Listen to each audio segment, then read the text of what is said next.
Deine Worte tun mir weh, deine Blicke, sie zerreißen mich. Und dennoch wünsche ich mir dich, wenn ich alleine bin. Nur deine Nähe, nur ein bisschen von deinem Alten nicht. Für das Gefühl, für den Anschein, dass du bei mir bist. Auch wenn ich weiß, es wird nie wieder wie es mal war, weiß ich tief in deinem Herzen, bin ich dir nah. Und auch wenn Monate und Jahre vergehen, ich werde niemals aufhören, diese Tage zu zählen. Du warst die Sonne meines Lebens, das Licht in meinem Herz. Doch von Zeit zu Zeit hast du dich von mir entfernt. Und heute spür ich es endgültig aus, denn wenn dein Herz zu lange brennt, dann zerfällt es zu Staub. Ich weiß niemals wieder schlaf ich neben dir. Ich bin kaputt und fühl mich einfach nur verraten wegen dir. Du hast mich jedes Mal gefragt, seit wann ich so verschlossen bin. Seit meine heile Welt in deiner Hand zerbrochen ist.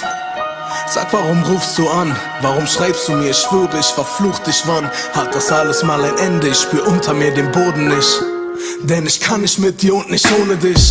Warum kannst du die Vergangenheit nicht akzeptieren? Warum kannst du in meinem Herzen nicht einfach deinen Platz verlieren? Nachts um 4 wach ich auf, Kopf gefickt, nasse Haut. Du hast mir in 1000 Nächten schon den Schlaf geraubt. Was Vertrauen, wir haben uns gefickt die ganzen Jahre lang. Ich hab dir und du hast mir schon so viel angetan. Unsere Liebe ist ein Märchen ohne Happy End. Meine letzten Worte, die mein Herz dir schenkt, bitte geh.